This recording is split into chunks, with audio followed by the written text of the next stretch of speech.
कुरा छ, त्योभन्दा पनि धन्यको कुरा छ। अनि यहाँ चाहिँ जब पनि हामी बाइबलमा येशू ख्रीष्टले भन्नुहुन्छ हो तर तिनीहरू पो धन्यका हुन्, तिनीहरू पो धन्यका हुन्। धन्य भन्ने शब्द यस्तो हो कि चाहिँ ती मानिसहरू खुसी रहन्छन्। ती वास्तवमा यो धन्य भन्नेको धन्य ती व्यक्तिहरू चाहिँ धन्य हुन् जसले चाहिँ परमेश्वरलाई अनुभव गर्छ। अनि हामी धन्य भएको त्यतिखेर महसुस गर्छौँ जब हामी परमेश्वरलाई अनुभव गर्छौँ, येशू ख्रीष्टको उपस्थितिलाई महसुस गर्छौँ। अनि त्यसपछि वचन सुन्दै गर्दाखेरि चाहिँ हामी परमेश्वरको उपस्थितिलाई महसुस गर्छौँ, जसले गर्दाखेरि चाहिँ हामी धन्य भएको कुरालाई हामी बुझ्छौँ। बरु धन्य हुन् जसले परमेश्वरको वचन सुन्छ र पालना गर्छ। भन्छ वचन सुन्ने र पालना गर्ने चाहिँ धन्यका हुन्। हो मलाई गर्व, मलाई चाहिँ हुर्काउने र मलाई चाहिँ जन्म दिने स्त्री धन्यको हो। अनि त्यसमा कुनै ठुलो कुरा भनौँ, त्यसमा कुनै दुविधा छैन।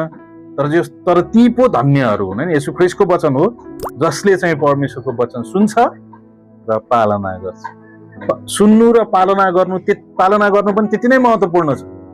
तर पहिला चाहिँ सुन्ने कुरा हो, नसुनिकन हामी कसरी पालना गर्न सक्छौँ? अनि पहिला सुन्ने कुरा, त्यही भएर सुन्ने कुरामै पालना गर्ने कुरा चाहिँ जोडिएर आएको छ। पहिला म सुन्छु अनि सुनेको कुरा अनुसार चाहिँ परमेश्वरले भन्नुभएको कुरा म गर्छु।